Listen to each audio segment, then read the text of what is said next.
Hello friends, welcome to your channel. I'm with you today with the continuation of lessons and challenges.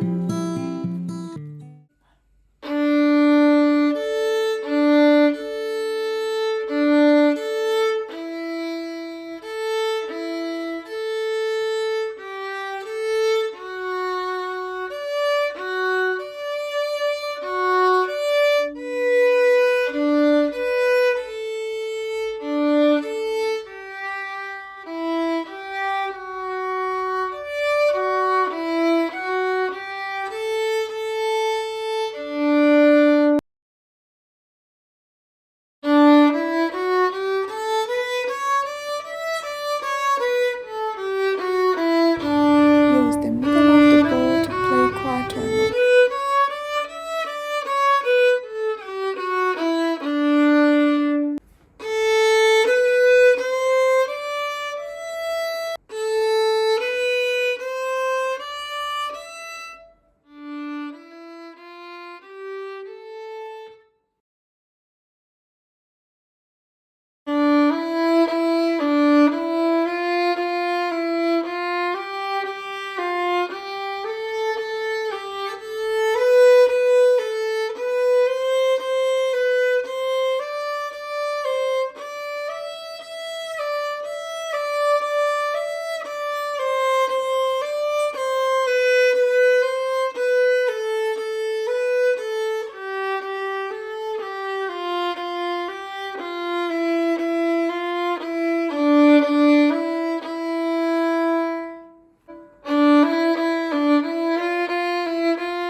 Don't forget that your subscribing and liking will make the channel grow.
lessons need to be repeated and practiced in order to get a better sound and tune from the violin. All the fingers must be in the right place. This challenge will help you to be close to your goal with simple and basic practice, but don't forget that everything, repetition and practice is one of the most important things in your practicing.